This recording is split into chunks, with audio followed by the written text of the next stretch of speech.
तो इस प्रकार मैना सुंदरी ने जो भक्ति की और जिस अभिषेक के गंधोदक का छिड़काव किया, अब इसमें फिर एक शंका और उठेगी कि छिड़काव करने पर तो गंधोदक धरती पर भी गिरेगा और धरती पर गिरने पर जितना पुण्य कमा रहे थे उससे दुगना पाप लगेगा। क्या ये सच है या फिर ये भी किसी कुतर्क भरा वाक्य है?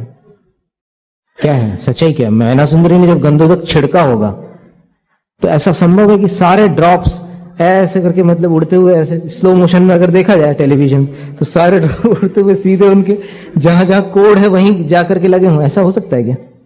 कुछ हाथ के बीच से ऐसे नीचे निकल गए होंगे, कुछ ऐसे कहीं से भी धरती पर गिरे होंगे कि नहीं होंगे, इसका आपका क्या ख्याल है?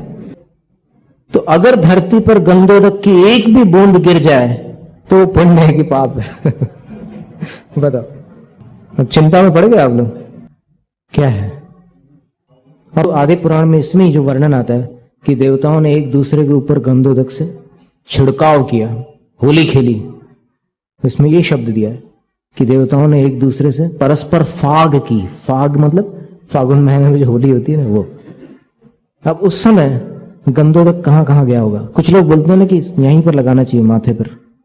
ऐसे बहुत सारे उलझने कई शास्त्रों के मर्म को न समझने वालों ने पैदा कर दिए और विधियों के रहस्य को न जानने वाले, जानते कम बोलते अधिक, ऐसे लोगों ने ये सब मुसीबतें पैदा कर दी हैं। समाज बहुत भ्रमित है। अगर देवताओं ने गंधोदक छिड़का है और मैना सुंदरी ने अगर छिड़का है तो अगर वो बूंदे नीचे भी गिर गई है तो छिड़कते समय जो भाव था उस भाव के अनुसार कर्म का बंध होगा। बूंद नीचे गिरे या श्रीपाल के ऊपर गिरे, इसका कर्मबंध से कोई संबंध नहीं है। कर्मबंध से संबंध केवल मैना सुंदरी के हृदय के भावों का है।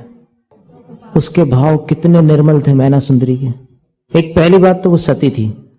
100 कन्याएं जन्म लेती है तो उसमें से एक सती योग को लेकर के जन्म लेती है, कुंडली के हिसाब से, पत्रिका के हिसाब से। तो वो जो गंधोदक उसने छिड़का था, क्या मैना सुंदरी ने आर्यिका माता जी से नहीं सीखा होगा कि गंधोदक का कैसे इस्तेमाल करना?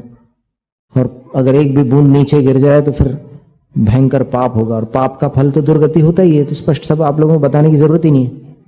तो मैना सुंदरी को नहीं पता था क्या?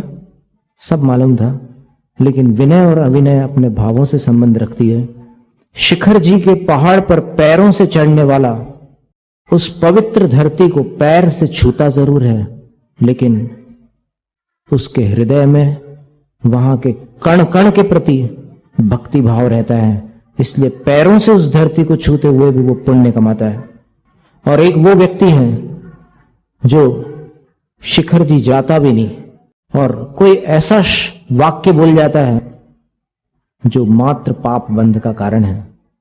पैर लगाए बिना भी पाप का बंध हो सकता है और पैर लगाने पर भी पुण्य का बंध हो सकता है। इसलिए बाह्य चेष्टा मात्र से यह निर्णय संभव नहीं कि कौन पुण्य का बंध कर रहा है और कौन पाप का बंध कर रहा है।